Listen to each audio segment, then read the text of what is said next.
You know who it is, the horror flick, Digger Ditch, Super 6, Big Mitch.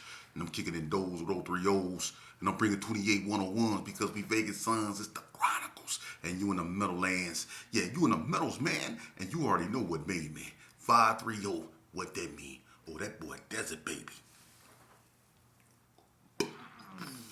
Hubba Dub, Scrub, Big Bolo Yang on them things. And I can never sit on my claims, man.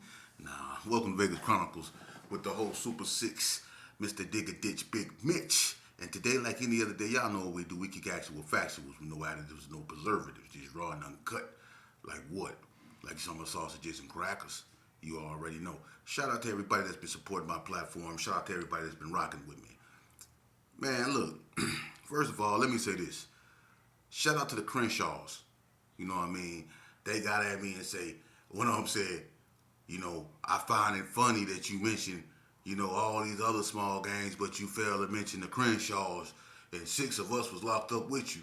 And I'm like, wow, I really don't know nothing about the Crenshaws, so if anybody can enlighten me about the Crenshaws, let me know, man. But shout out to the Crenshaws, man, out here, man.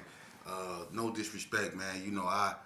I forgot to mention the HTH too, the Hard Time Hustlers, man, and there was another small gang in Las Vegas, man, that was well known, man. They was really about their money too, man. They was the first ones really to, I ain't gonna say first ones, but they was one of the first to, start hitting them casinos and stuff like that, man. Rest in peace to Lil Rock, all them, man. They was the Hard Time Hustlers, man, made a name for themselves, man. You know what I mean? So shout out to all the smaller ones, I failed to mention, man, but I didn't mean no disrespect. I'm just getting old, man. For real. But let's get right into it, man. Somebody go, look, I don't know if it's the, law enforcement trying to start stuff, but basically someone go basically tell me, keep it real. Vegas has really been taken over. And I'm trying to figure out by who. But let me tell you something. One thing we can't deny, Vegas, in itself, like only probably 7% of actual Las Vegans remain. 7% of us is still here. I'm a desert baby for real, 530. But it's only 7% of us left. So the influctuation of people from other states, it can't be denied. And it's real reflective in the penitentiary. And one thing, Vegas, like gangs have noticed is that in the penitentiary, they find themselves having to stick together more than often because of the influctuation of other people. You have a strong GD presence now in Las Vegas. Gangster Disciple, Black Disciple, Vice Lord, Cali, Southsider, Nathaniel. You have a lot of people from other areas that have came out here to the point to where they reflect a certain percentage in the penitentiary system. So the gangster disciples have developed a big card in the penitentiary system, and to the point to where they were able to, make trouble. And I remember an incident concerning the gangster disciples and the Bloods on Indian Springs Yard down there by 3 and 4, excuse me. And the Bloods really smashed the gangster disciples, man. I forget the one name, man. He was a heavy set dude with dreadlocks, man, from Chicago, man. Tattoos and stuff all over his neck and stuff, man. But he kept starting stuff, man. I forget his name. If anybody remember what I'm talking about, and this was when I was finna go home around 2015, somewhere up in there. It went down over there, down there by 3 and 4, and I think in Unit 3 really, and the Bloods end up smashing the GDs down there because they tried to, they was over some spice and they just got into it, and I never, during time really heard about the gangster disciples really trying to flex like that. It was usually the Southsiders or the Cali boys or something like that who got strong enough to do something like that. I never thought someone from Chicago or anything like that would happen.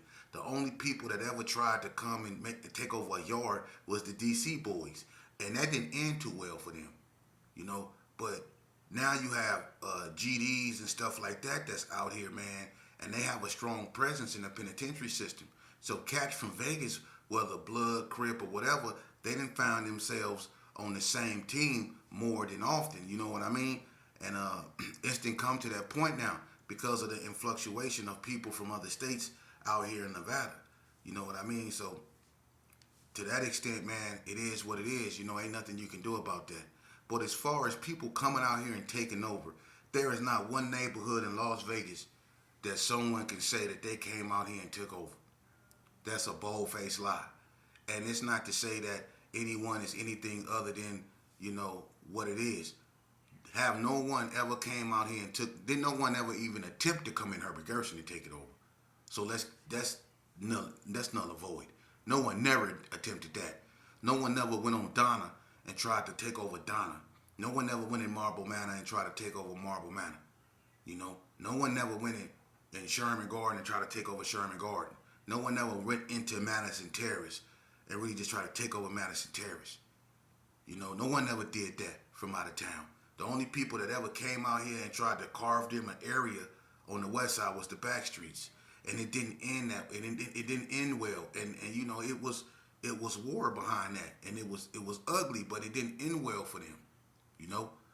So, but did nobody never come out here and take over no neighborhoods? Most neighborhoods was torn down because of gentrification, you know, because it was uninhabitable, you know, and the neighborhoods that are still up, you know, they're desolate because they're weathered or whatever, and they're about to be torn down like Marble Manor and stuff like that. But as far as people coming out here and taking over, no.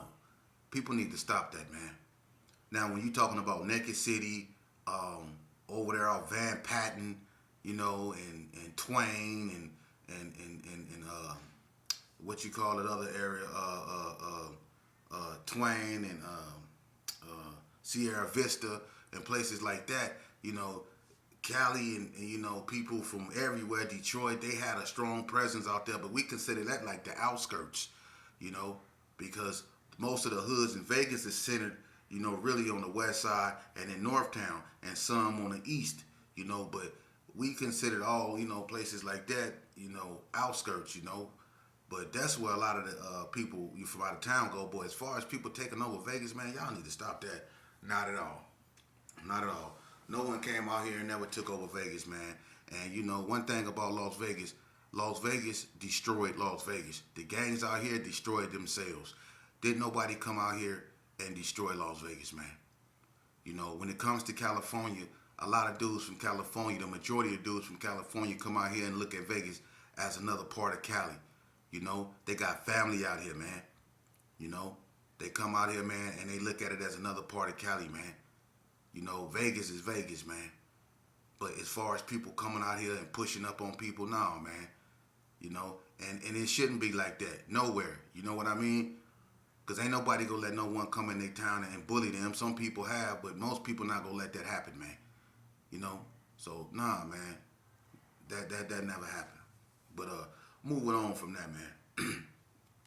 You know, a lot of people took offense to what I said yesterday when it came to immigration.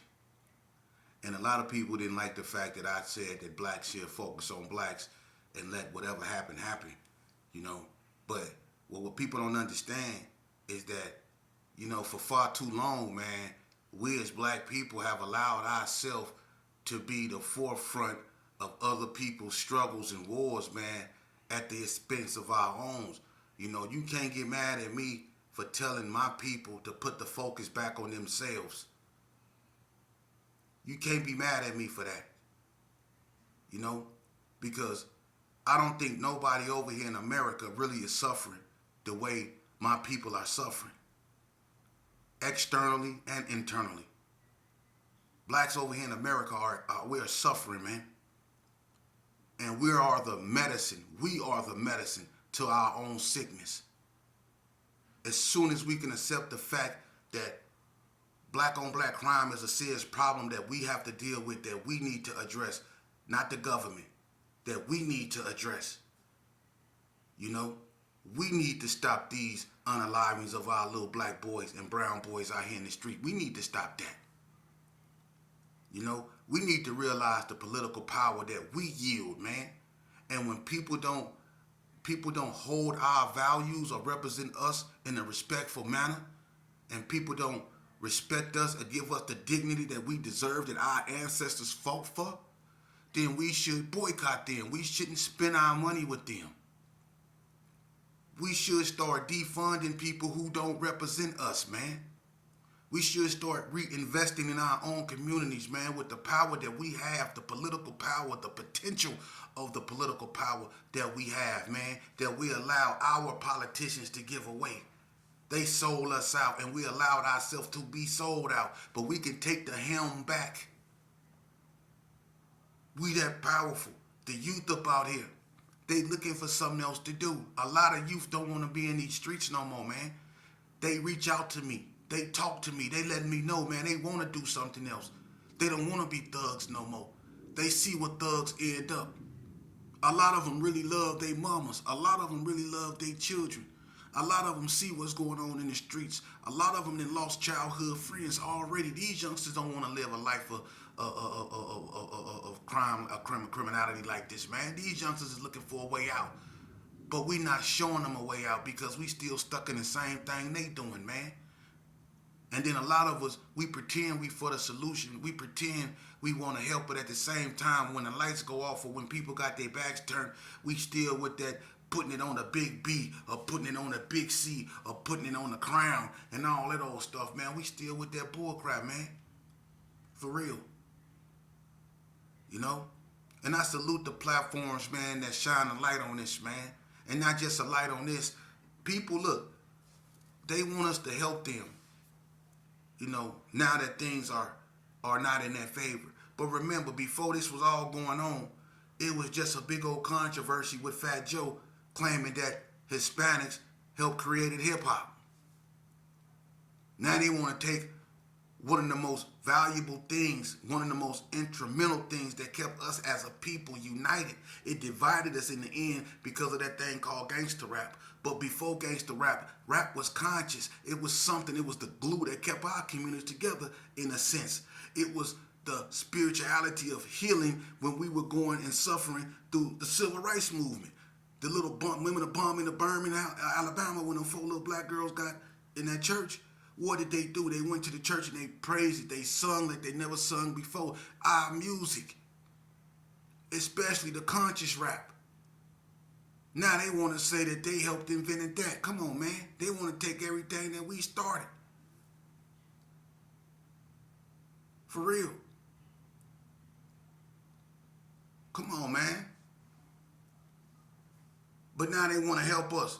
First is no more money for you. No more money for you. Now y'all want us to be empathetic because, like I said in my other video, when it comes to injustice, we as black people should know beyond anyone how it feel. Yeah, we know how it feel.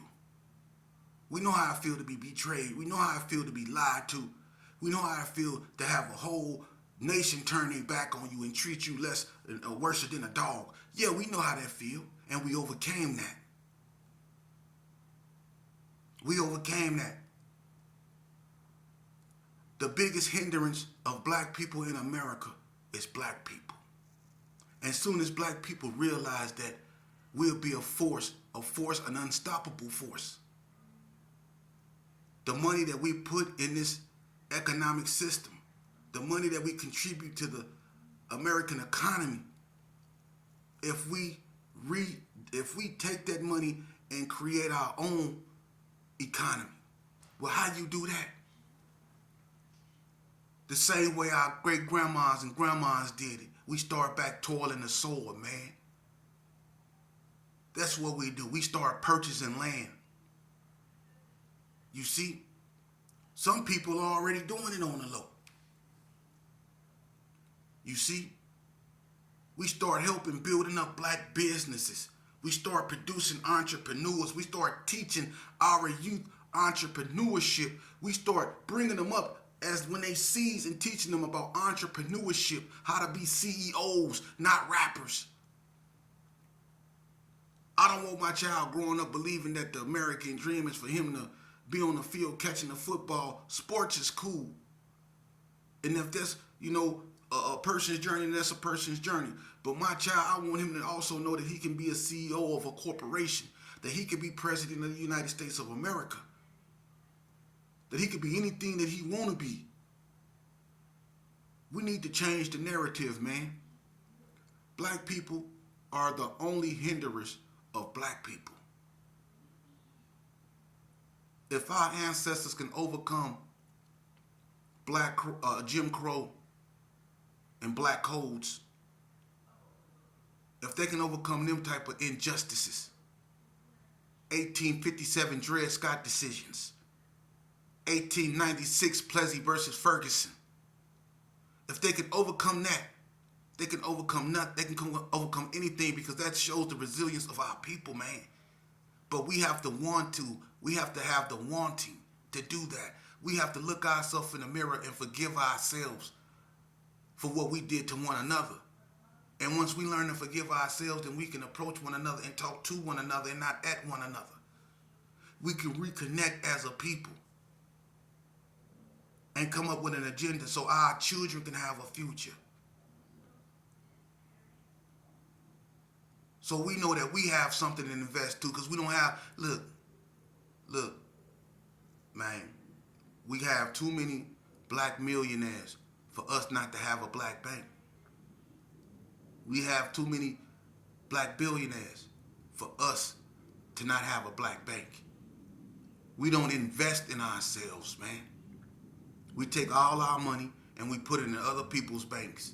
We put it in other people's pockets because we don't trust our own people. And that's sad. That's sad. Because I'm going to tell you something. What liberated our people during slavery was trust.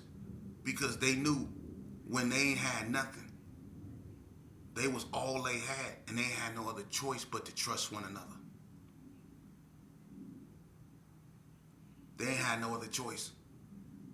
And you know, sometimes the rebellion, when they rose, was crushed because someone went and they told. But that still didn't stop them, because they had the will and they had the wanting. And you seen that on Selma. When they went there the first time, they got their heads split wide open. Even the women, they were brutalized at Selma. But what happened? They showed up the next day. See? They showed up the next day. That shows you. So you have to have the will and the wanting. And all they had was each other. When we realize that all we have over here in the United States is each other, we will once again rise to the greatness we had during like Black Wall Street. You know? Now I could sit here and I could talk about what went on in Vegas.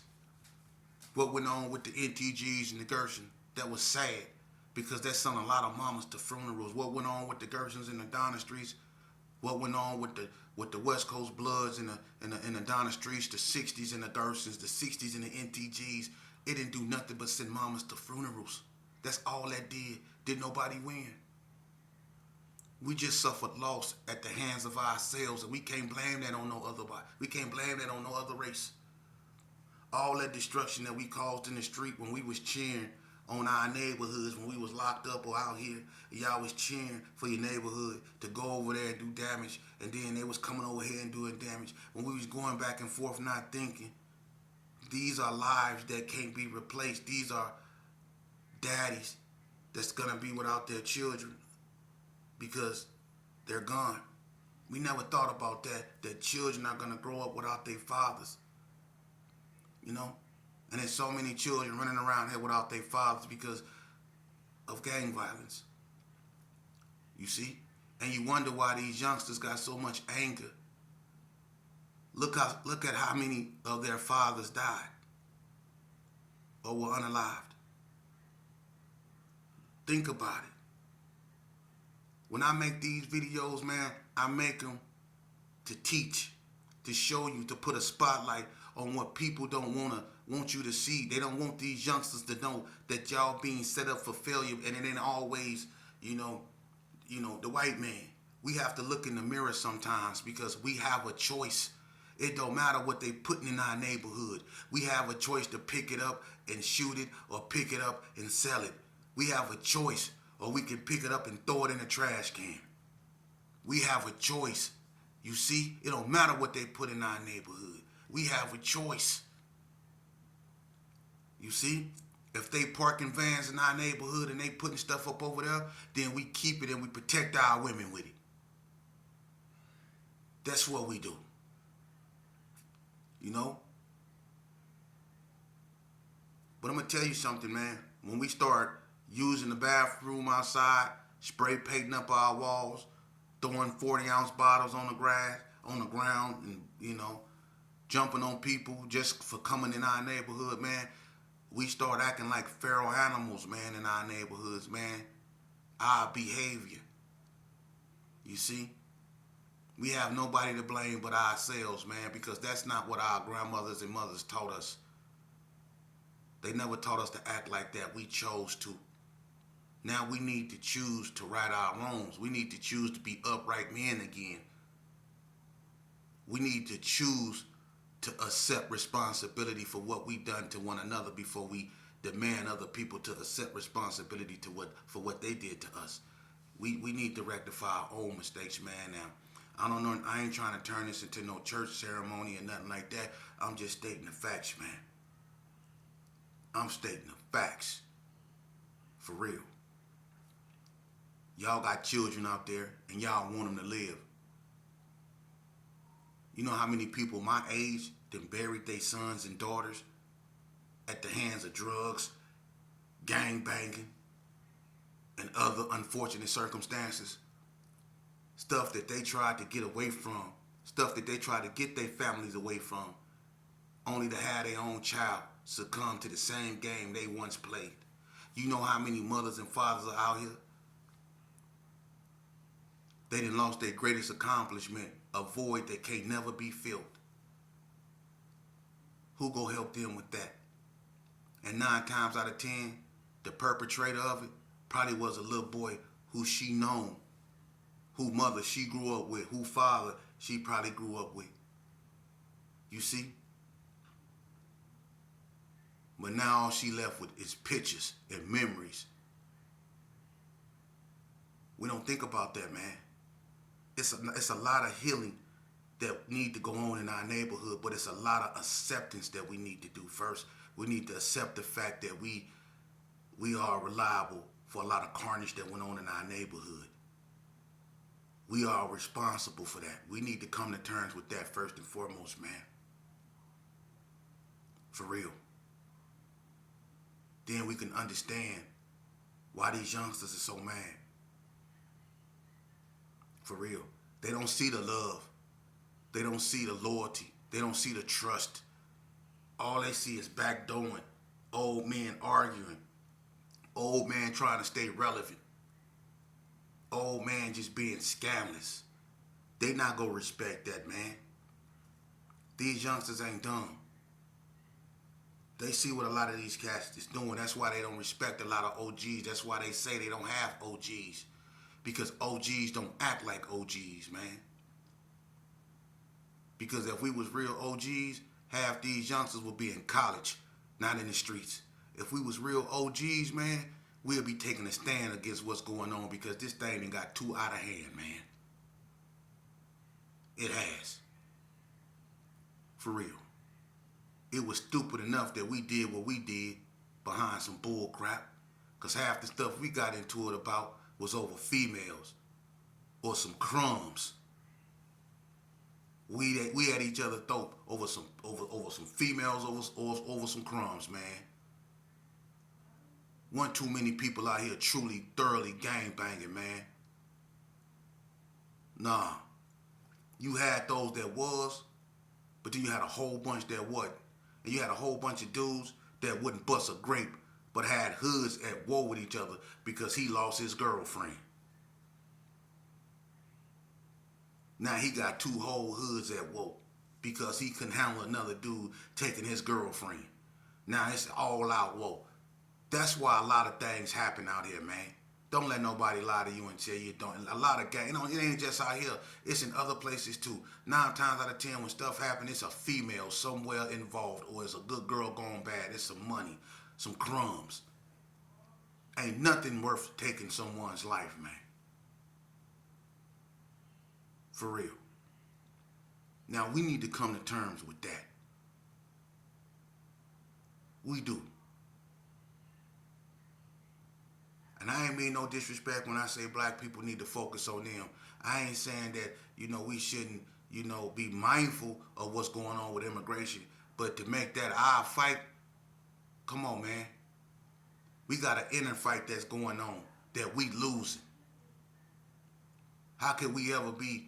No, we have an inner fight. We need to get our stuff together, man. Who leading us? Who are our political leaders? Who do we as blacks look toward as our political power base? See? The same old people, huh? The Al Sharptons, the brother Louis Farrakhan's, all them, y'all look at them as y'all leaders.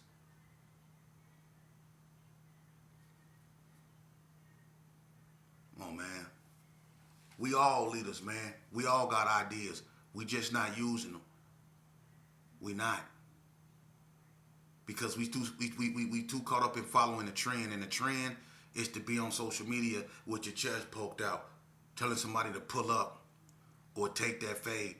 You got 50, 60-year-old man talking about pull up to get DP'd. Are you serious, man? And you got youngsters sitting back watching this.